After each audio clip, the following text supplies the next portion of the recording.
ഈ ആരോഗ്യവകുപ്പുമായി ബന്ധപ്പെട്ടുകൊണ്ട് വീണയെ ഇതുപോലെ അപമാനിച്ച ഒരു രാഷ്ട്രീയ നേതാവ് ഉണ്ടായിരുന്നില്ല, മുരളി അല്ലാതെ. ഇപ്പം മുരളി പറയുന്നത് എന്താ? പ്രതിപക്ഷത്തിരിക്കുന്ന സമയത്ത് ഞങ്ങൾ പലതും പറഞ്ഞിട്ടുണ്ടാവും, അത് ഇപ്പോൾ ഈ കസേരക്ക് ബാധകമല്ല എന്നാണ്. എന്ന് പറഞ്ഞാൽ പ്രതിപക്ഷത്തിരുന്ന് ജനങ്ങളോട് ഞങ്ങൾ പറഞ്ഞത് പച്ച നുണയായിരുന്നു എന്ന് സമ്മതിക്കലാണ്. പിന്നെ ബി ജെ പിയുമായിട്ടുള്ള ഇവരുടെ അവിശുദ്ധ ബന്ധം മറച്ചു പിടിക്കാൻ അവർ നടത്തിയ ഗൂഢാലോചനയുടെ ഭാഗമാണ് പിണറായി സംഖ്യയാണ് എന്ന പ്രചരണം.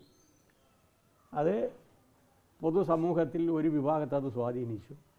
നിങ്ങളൊക്കെ നല്ല രൂപത്തിൽ കുടലുമായി നല്ല പ്രചരണവും നടത്തി. പക്ഷേ ഈ നെമിസിസ് എന്ന് പറയുന്നൊരു സാധനമുണ്ട് ഈ ഷേക്സ്പിയറിയൻ കൃതികളിൽ. പ്രതികാര ദേവത എപ്പോഴെങ്കിലും തിരിച്ചടിക്കും. അതാണിപ്പം നിങ്ങൾ കണ്ടുകൊണ്ടിരിക്കുന്നത്. എന്താണോ അവർ പറഞ്ഞ അധികാരത്തിൽ വന്നത് അതിന് ഘടകവിരുദ്ധമായി പ്രവർത്തിക്കാൻ അവർ നിർബന്ധിക്കപ്പെടൂ. അതാണ് ഞാൻ പറയുന്നത്. ആ MOUമായി ബന്ധപ്പെട്ടുകൊണ്ട് പെനാൽറ്റി ക്ലോസ് ഉണ്ട് എവിടെയെങ്കിലും? ഇനി ഒപ്പിട്ടെന്ന് വിചാരിക്കുക, MOUയിൽ ഒപ്പിട്ട്, കറക്റ്റാണ്. MOUയിൽ ഒപ്പിട്ട് കഴിഞ്ഞാൽ അത് ഫൈനൽ എഗ്രിമെൻ്റ് അല്ല, അത് ഒരു പദ്ധതിയുമായി ബന്ധപ്പെട്ടുകൊണ്ടുള്ളൊരു തുടക്കമാണ്. അപ്പം തന്നെ അതിൻ്റെ ഭവിഷ്യത്ത് ഒരു ഘടകകക്ഷി എന്നുള്ള നിലയിൽ CPI തുറന്ന് പറഞ്ഞു. അപ്പം തന്നെ ഞങ്ങളത് നിർത്തിവെച്ച് തുടർ നടപടിക്ക് ആഗ്രഹിക്കുന്നില്ല എന്നും പറഞ്ഞുകൊണ്ട് കത്ത് കൊടുത്തു കഴിഞ്ഞു. ഇനി അത് നടപ്പിലാക്കുന്നതുമായി ബന്ധപ്പെട്ടുകൊണ്ട് ഏതെങ്കിലും രൂപത്തിൽ എന്തെങ്കിലും സാധ്യതകളുണ്ടോ എന്നതിനെ സംബന്ധിച്ച് പരിശോധിക്കാൻ ഒരു 7 അംഗ കമ്മിറ്റിയെ ഞങ്ങൾ വെച്ചു. അതുവരെ ഇത് മരവിപ്പിച്ചതാണ്. ഇവർക്കാണെങ്കിൽ ഇനി യാതൊരു പ്രശ്നവുമില്ലല്ലോ, അത് ഞങ്ങൾ അംഗീകരിക്കുന്നില്ല എന്ന് പറഞ്ഞാൽ ഇവരെ തൂക്കിക്കൊല്ലോ. ഞങ്ങൾ ആ MOU ഞങ്ങൾ അംഗീകരിക്കുന്നില്ല, ഞങ്ങളത് പറച്ച് ചെയ്യുന്നു, അറബിക്കടലിൽ എറിയുന്നു എന്ന് പറഞ്ഞാൽ ഇവരെ തൂക്കാൻ പറ്റിക്കുമോ? ഇവർക്ക് എന്തെങ്കിലും പ്രശ്നം ഉണ്ടാകാൻ പോകുന്നുണ്ടോ? കാരണം ആ MOUയിൽ ഒരു പെനാൽറ്റി ക്ലോസ് എവിടെയില്ല. ആരെങ്കിലും ഇത് വയലേഷൻ നടത്തിയാൽ കേന്ദ്രമായാലും സംസ്ഥാനമായാലും ശിക്ഷിക്കുമെന്ന് എവിടെയും പറഞ്ഞിട്ടില്ലല്ലോ. പദ്ധതിയുമായി മുന്നോട്ട് പോകുന്നതിനുള്ള സഹായം കിട്ടില്ല എന്നല്ലേ പറയുന്നുള്ളൂ. അത് വേണ്ടെന്ന് വെച്ചതല്ലേ ഇവർ. ശിവൻകുട്ടിയാണെങ്കിൽ അർത്ഥശങ്കക്കിടയില്ലാത്ത വിധം പറഞ്ഞു, 10 പൈസ ഞാൻ അതിൻ്റെ ഭാഗമായിട്ട് വാങ്ങിയിട്ടില്ല. സാധാരണ നിലയിൽ സർവശിക്ഷ കേരളയുമായി ബന്ധപ്പെട്ടുകൊണ്ട് അരിയേഴ്സ് കിട്ടാനുണ്ടായിരുന്നു, അത് വാങ്ങി, അതിനിയും വാങ്ങും, അത് ഇവർക്ക് വാങ്ങുന്നതിന് യാതൊരു തടസ്സവുമില്ല. ഇപ്പോൾ പച്ച നുണ പറയല്ലേ, നുണ ഓരോ ദിവസവും. അതാണല്ലോ മിസ്റ്റർ വേണുഗോപാൽ പറഞ്ഞത്. അദ്ദേഹത്തെ മുഖ്യമന്ത്രിയാക്കുന്നതിനെതിരായി നിങ്ങളൊക്കെ നടത്തിയ ഒരു പ്രചരണത്തിൻ്റെ ഭാഗമായി കുറേ ആൾക്കാർ തെരുവീതിയിൽ ഇറങ്ങിയല്ലോ, അല്ലേ? അപമാനിച്ചില്ലേ എന്നെ പരമാവധി. അതിൻ്റെ അർത്ഥം എന്താണെന്ന് പറഞ്ഞാൽ 10 കൊല്ലമാണ് പിണറായി വിജയനെ സംഖ്യയാക്കാൻ ഇവർ ശ്രമിച്ചത്. അവർക്ക് 10 ദിവസം മതിയായി വേണുഗോപാലിനെ സംഖ്യയാക്കാൻ. അതല്ലേ ഇപ്പോൾ കാണുന്നത്. ഞാൻ ആദ്യം തന്നെ സൂചിപ്പിച്ചല്ലേ, ഏത് വർഗീയ ശക്തികളുമായി ബന്ധപ്പെട്ടുകൊണ്ട് ഏത് ഗവൺമെൻറ് അധികാരത്തിൽ വന്നാലും അവർ സ്വാധീനിക്കും. അത് ഞാൻ ആദ്യം പറഞ്ഞതാണ്. അതിന് തെറ്റായിട്ടുള്ള വ്യാഖ്യാനം കൊടുത്തു. ഇപ്പം എന്തെങ്കിലും കാണുന്നത് അല്ല, പേഴ്സണൽ സ്റ്റാഫിലടക്കം ജമായത്തിൻ്റെ ആൾ, ഞാനല്ലല്ലോ പറയുന്നത്, ജമായത്തിൻ്റെ ആൾക്കാർ എടുത്തല്ലോ. ഒരു ഭാഗത്ത് RSSും ഒരു ഭാഗത്ത് മുസ്ലിം ഭീകരവാദ വർഗീയ ശക്തികളുമായിട്ടുള്ള ഇവരുടെ ബന്ധവും ഓരോ ദിവസം കഴിയുന്തോറും രംഗത്ത് വരികയാണ്. എങ്ങനെയാണ് ഇവർക്ക് RSSനെതിരായി ശക്തമായുള്ള നിലപാട് സ്വീകരിക്കാൻ പറ്റുക? ആദ്യം തന്നെ നമ്മളെ വന്ദേ പ്രാർത്ഥന ഉണ്ടായില്ലേ, വന്ദേ മാതരം, അത് ഫുള്ളായിട്ട് പാടി. അത് ഞാൻ അറിഞ്ഞിട്ടില്ല എന്നാണ് പറഞ്ഞത്. അതിനുശേഷം ഒരു വൈസ് ചാൻസലറെ വെച്ചു കൊടുത്തു. ആ വൈസ് ചാൻസലറുടെ കെയർ ഓഫിൽ 19 RSSകാരെ സെനറ്റിലേക്ക് എടുത്തു. ഇല്ലേ? എന്തെങ്കിലും പ്രശ്നമുണ്ടോ? RSSൻ്റെ യോഗത്തിലും പങ്കെടുത്തു. സംശയാസ്പദമായിട്ടുള്ള വിമാനയാത്ര, അതിന് പ്രോപ്പറായിട്ടുള്ള മറുപടി ബഹുമാനപ്പെട്ട മുഖ്യമന്ത്രി പറഞ്ഞിട്ടില്ല. ഇതൊക്കെ കൂട്ടി വായിക്കുന്ന സമയത്താണ് മുസ്ലിം സംഘടനകൾ, പ്രത്യേകിച്ച് മുസ്ലിം ലീഗുമായി ബന്ധപ്പെട്ടുകൊണ്ടുള്ള സംഘടനകളടക്കം, ഞങ്ങൾക്കിതിൽ ഉത്തമ വിശ്വാസത്തിലെടുക്കാൻ ഞങ്ങൾക്ക് കഴിയുന്നില്ല, ഇത് സറണ്ടർ ചെയ്തിരിക്കുന്നു എന്നിപ്പോൾ പറയാൻ തുടങ്ങിയത്. അതാണ് ഞാൻ പറഞ്ഞത്, നെമിസിസ് എന്ന് പറയുന്ന ഒരു സാധനമുണ്ട്, അത് തിരിച്ചടിക്കുമെന്ന് പറയുന്നത്. പിന്നെ പറയുന്നതാണ്. പിന്നെ ഇപ്പോൾ കഴിഞ്ഞ ദിവസം ഇന്ത്യ മുന്നണി യോഗത്തിലടക്കം രാഹുൽ ഗാന്ധി പറഞ്ഞത് പിണറായി വിജയനെ കെട്ടിപ്പിടിക്കാനോ അയാൾ പറ്റിയൊരു ചങ്ങാത്തം ഉണ്ടാക്കാനോ പറ്റില്ല എന്നാണ്.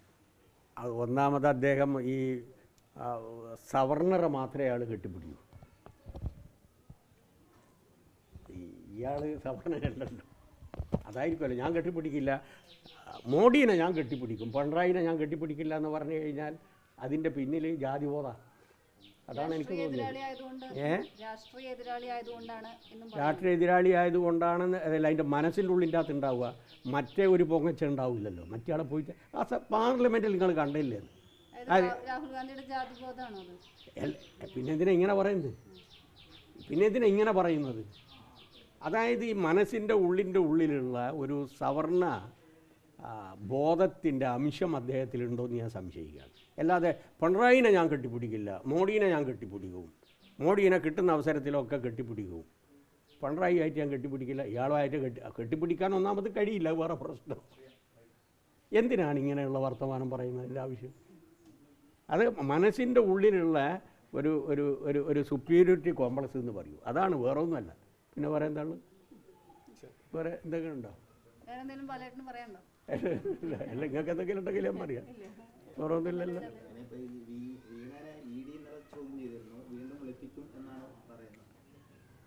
വിളിപ്പിച്ചോട്ടേ ഇരിക്കട്ടെ.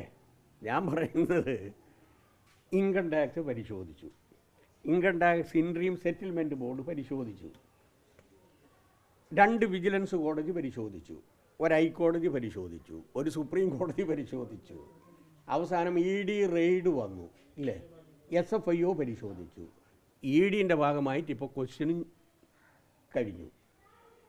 ഇനി എന്താണ് ഇതിൻ്റെ ഭാഗമായി ഇത്രയും ഏജൻസികളും സംവിധാനങ്ങളും നോക്കിയിട്ട് ഒന്നും കണ്ടുപിടിക്കാൻ കഴിഞ്ഞിട്ടില്ലേ? ഇനി ED പറയേണ്ടത് ഞങ്ങളുടെ കയ്യിൽ ഇന്നേതുണ്ടെന്ന്. അവർക്ക് എല്ലാ കാര്യത്തെ പറ്റിയിട്ടും പരിശോധിക്കാൻ പറ്റില്ലല്ലോ. ഇതുമായി ബന്ധപ്പെട്ടുകൊണ്ടുള്ള ഒരു ഷെഡ്യൂൾഡ് ഒഫൻസുമായി ബന്ധപ്പെട്ടുകൊണ്ടുള്ള ക്രൈം ഉണ്ടാകണമല്ലോ, ഇല്ലേ? ഒഫൻസ് ഉണ്ടാകണ്ടേ? അത് കറുത്ത പണം വെളുപ്പിച്ചു, അത് ഞങ്ങളെടുക്ക തെളിവ് കിട്ടി, ഓക്കെ, അതങ്ങ് സമൂഹത്തോട് പറഞ്ഞു കഴിഞ്ഞാൽ ഞങ്ങൾക്ക് പ്രശ്നമില്ലല്ലോ. ഇത് യഥാർത്ഥത്തിൽ ഒരു മലീഷ്യസ് പ്രോസിക്യൂഷൻ്റെ ഭാഗമാണ്. പ്രോസിക്യൂഷനെ എങ്ങനെയാണ് മലിനപ്പെടുത്തുന്നത്, ദുരുപയോഗിക്കുന്നത്, മെൻ്റൽ ടോർച്ചറിങ്ങിന് വേണ്ടി എങ്ങനെയാണ് അന്വേഷണ ഏജൻസികൾ വഴിവിട്ട മാർഗം സ്വീകരിക്കുന്നത്, അതിൻ്റെ ലക്ഷണമാണിത്. അതല്ല ഞാൻ ആരംഭം മുതൽ income tax interim settlement board, then Muvattupuzha vigilance കോടതി, തിരുവനന്തപുരം വിജിലൻസ് കോടതി, ഹൈക്കോടതി, സുപ്രീം കോടതി, അതിനുശേഷം SFIO, അതിനുശേഷം SFIOയുടെ മുമ്പാകെ വീണാജരായത് കേട്ടോ, അതിനുശേഷം EDൻ്റെ റെയ്ഡ്, അതിനുശേഷം EDൻ്റെ ക്വസ്റ്റ്യൻ. ഇനി അവർ പറയണം ഇത്രയും കാര്യങ്ങൾ ലഭ്യമായ സാഹചര്യത്തിൽ ഇന്ന തെറ്റ് പിണറായി വിജയനും കുടുംബവും നടത്തിയിട്ടുണ്ട് എന്ന് പറഞ്ഞു കഴിഞ്ഞാൽ കറക്റ്റ്, നമ്മൾ കൺവിൻസിങ് ആയിരിക്കും. അത് ഇതുവരെ പറഞ്ഞിട്ടില്ലല്ലോ. പറഞ്ഞിട്ടുണ്ട്, നിങ്ങളോട് പറഞ്ഞിട്ടുണ്ടോ? മനോരമയാണ് ഇതെന്ന്, മറ്റേ ഇത് മനോരമക്കാരോട് പറഞ്ഞിട്ടുണ്ടോ? ഇല്ലല്ലോ. അവരതാണ് ഇന്ന് കണ്ടത് ഞാൻ പത്രത്തിൽ. മതിയായ സർവീസ് കിട്ടിയിട്ടുണ്ടോ ഇല്ലയൊന്നുമില്ല, അതിന് ആർബിട്രേഷനാണ്, ആർബിട്രേഷൻ്റെ അകത്താണ് പോകേണ്ടത്, അതിനിവിടെ അല്ല പോകേണ്ടത്. അത് പോട്ടെ, അതെന്തായാലും വീണേൻ്റെ വഴി സ്വീകരിക്കട്ടെ, പിണറായിൻ്റെ വഴി സ്വീകരിക്കട്ടെ. പക്ഷേ ഇത് കൃത്യമായി അവർ പറഞ്ഞു, കുടൽനാടനും പറഞ്ഞു, അതുപോലെ തന്നെ നമ്മുടെ PC ജോർജിൻ്റെ മകൻ ഷോൺ ജോർജും പറഞ്ഞു, ഞങ്ങളുടെ ലക്ഷ്യം വീണയല്ല പിണറായിയാണ്, ഇല്ലേ? പിണറായിയാണെന്ന് പറഞ്ഞില്ലേ? അപ്പം അതിൻ്റെ അർത്ഥം രാഷ്ട്രീയമായി മോട്ടിവേറ്റഡ് ആയിട്ടുള്ള ഒരു കേസാണ്. ED അധികകാലം ഇതുമായി ബന്ധപ്പെട്ടുകൊണ്ട് പോകില്ല. കാരണം അതിൻ്റെ അകത്തൊന്നും നല്ല ഉദ്യോഗസ്ഥന്മാരുണ്ടല്ലോ, ക്രെഡിബിലിറ്റിയുള്ള ഉദ്യോഗസ്ഥന്മാരില്ലേ, നല്ല വിശ്വാസത്തിൽ ചെയ്യുന്ന ആൾക്കാരില്ലേ, അവരും അധികകാലം ഈ പൊളിറ്റിക്കലി മോട്ടിവേറ്റഡ് ആയിട്ടുള്ള കേസിൻ്റെ പിന്നാലെ പോകുമെന്ന് ഞാൻ വിശ്വസിക്കുന്നില്ല. മാത്രമല്ല, ഈ തെളിവിൻ്റെ അടിസ്ഥാനത്തിൽ ഞങ്ങൾ പരിശോധിക്കുന്നത് PMLA ആണ്, അതായത് പ്രിവെൻഷൻ ഓഫ് മണി ലോണ്ടറിങ് ആക്റ്റുമായി ബന്ധപ്പെട്ടുകൊണ്ടുള്ള ഒരു ഷെഡ്യൂൾഡ് ഒഫൻസുമായി ബന്ധപ്പെട്ട കേസാണ്. ഇന്ന തെളിവുകൾ ഞങ്ങൾക്ക് കിട്ടിയിട്ടുണ്ടെന്ന് അവർ പറയട്ടെ. അവർ പറഞ്ഞു കഴിഞ്ഞാൽ പിന്നെ പറയാം, അല്ലാതെ ഇപ്പോൾ അന്വേഷണത്തിൻ്റെ ഭാഗമായിട്ടൊന്നും നമ്മൾ പറയേണ്ടതില്ലല്ലോ. അത് അവർ പറയട്ടെ. വീണേൻ്റെ വഴി നോക്കട്ടെ, പിണറായിൻ്റെ വഴി പാർട്ടി നോക്കിക്കോളും, പിണറായിക്കെതിരായിട്ട് പറഞ്ഞാൽ. ഓക്കെ.